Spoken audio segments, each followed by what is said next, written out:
So recently, people have been asking me how exactly I animate. Now, let me get something straight. The methods that I use aren't conventional, and they aren't really practical either. I'm doing things the way that I do because I'm used to doing them that way, and because my computer is too weak to support most animation programs without lag. You could probably get used to a method of animating that will be better for you in the long run, but hey, if you really want to know, this is a brief explanation of how I animate in FireAlpaca.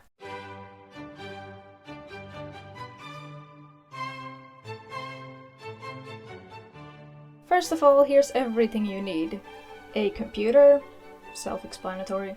A drawing program. FireAlpaca is nice and convenient for me because it's free to download and is able to support large file sizes, which is going to be important later on. But technically you could use any other drawing program that supports multiple layers. And then an editing program, preferably. I'm sure nowadays there are relatively nice free editing programs around. I personally use Movie Studio Platinum 13, which is like the dollar store version of Sony Vegas that still costs money. Alternatively, if you wanted to just create GIF animations, you could always just use websites like GIF Maker to compile your frames into an animation. Technically speaking, that's all you need. I highly recommend investing in a drawing tablet because that just makes everything much easier. But I myself animated using a mouse for like a year or two before getting a tablet, so just know that it's not a requirement. Here's how you make a new layer. Wow, you did it. You can do it like this too. Remember this because you're going to be doing this thing a lot. Once you have your new transparent layer, you can draw on it. Just pick a brush, tweak the settings if you want. For example, you can decide whether you want pen pressure or not, and then draw. You're probably going to want to make a sketch or storyboard first, so just try to outline the animation you'll be doing. I like to use keyframes, so that's what I'll be doing. Once you have one frame of your sketch done, move on to the next one simply by creating a new layer, making the previous one a little transparent if you'd still like to see it, and then just draw the next frame. FireAlpaca has an onion skin mode, which basically does this thing for you, but I choose to do this manually because there are times that I want to see a large amount of previously drawn frames at once. By selecting which frames are visible and how transparent they are manually, I get to have more control over what I'll be able to see at any given moment. So the onion skin mode doesn't really work for my workflow, but it might work for yours.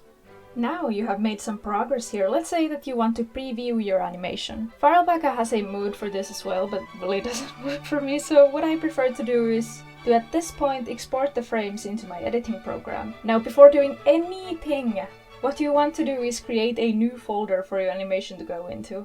This method of animation involves exporting all the frames individually as transparent PNGs, so you're going to want to be able to give them names like 1, 2, 3, 4, 5, etc. So the shortest possible names.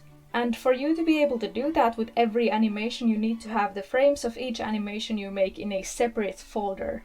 I hear that FireAlpaca also supports a feature in which you can export all the layers individually at once, but that's not super useful to me personally because a lot of my frames consist of layers themselves. So once you have exported all the frames that you have made so far individually, you can arrange them in your editing program. This will help you see if there's anything you would like to tweak about the animation, as well as, and this is crucial, how many frames are needed between these frames, so that you know how many to draw. Let's say that one of your sketch frames looks wrong and you would like to quickly fix that. Keep your editing program open, change the frame in the drawing program, and then export it with the same name. This way it'll replace the old frame and this change will immediately be updated into your editing program. Wow, you did it. But how will you know which frame is which? Well, my editing program lets me check the name of any file on the timeline, so if I'm not sure which frame I'm wanting to replace, I can always check that there. Alternatively, you could keep the file names consistent with your layer names, or you could finish the entire animation before exporting any frame. It's a struggle. Just do whatever works for you. I've done this for years, and occasionally I still replace the wrong frame on the timeline, which is frustrating. If you make shorter animations with less frames, this probably won't be that much of an issue, but I have hundreds of frames at times, and the more you have, the more difficult this becomes to handle. You can leave the sketch to just the keyframes, or you can complete all the animation before moving on to the line art. You could even decide not to sketch anything at all and go straight to the line art. Just do whatever works for you. Moving on to Lineart. You're going to want to make a new layer above the sketch layer. Set the sketch layer to transparent so that you can 1. See what you're drawing right now, and 2. So you don't accidentally draw your line art on the sketch layer. This whole process is pretty straightforward. Either you have your sketch layer visible and you'll draw your line art on top of that on a separate layer, or you have a previous line art frame you've drawn visible and you'll draw in accordance with that, or you could even do both at once. It's flexible.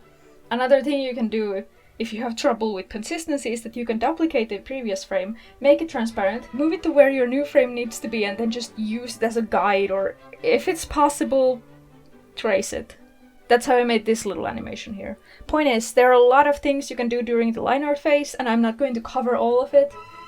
Use your imagination, your creativity, whatever. That's what I did. That's how I have so many things that I can do. You can still export the frames at any point to check if you need to tweak them or draw more of them. Let's say that you want to color your frames. Now, you could use the paint bucket tool. That'll probably eat some of the line art or leave white specks between the color and the lines. But by tweaking the settings enough, you should be able to find something that you're happy with.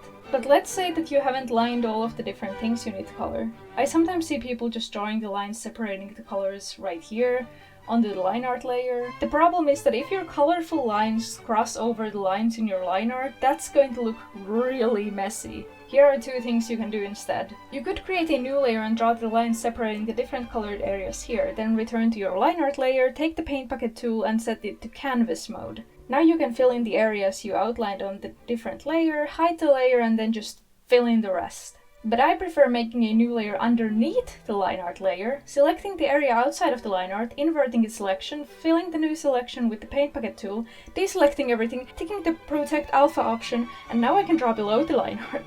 This method also allows me to patch any holes that I have purposefully left into the line art, because style. I should also mention that the more details you add, the more difficult it is to keep track of all of your frames. At this point I wanted to explain how you would keep the coloring consistent, but I don't have the words for it anymore. It's the same method as before with everything else, but at this point I can't really explain it. It's not possible. Okay, so how do we add shading? I highly recommend just having the shading be on a separate layer from everything else, especially if you want to do it using layer modes such as multiply. This way you can just draw whatever the heck you want, move the layer above the line art and color layer, which you could have merged by now, or alternatively below the line art layer and above the color layer. Select your preferred layer mode and check clipping. Wow!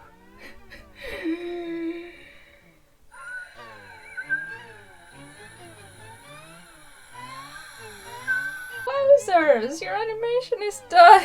Export all of it frame by frame! And if you want to make, let's say, a background, that bit's easy. Just make it exported and put it below your animation layer. Oh yeah, and I hope you remember to export all of your layers as transparent, because otherwise you're gonna have to do it again if you would like to see your background. And if you manage to do all of this, you will be rewarded by your finished animation that's probably like 4 seconds long. To summarize, animating in FireAlpaca allows you with a lot of control and flexibility, but you will also have a lot of organization that you need to do by yourself instead of having a program do it for you. Animation was never going to be easy peasy, but a proper animation program might be helpful. Just pick your battles. I'm still going to be using FireAlpaca. And thank you so much to my Patreon supporters. Esther Kemble, Load, Put Me on Fire, Florina Ferry, PixieArt5, David Johnson, Gussie Namu, Borkenstar, Brianna Perry, and Siskinfall. Your support means the world to me, as always.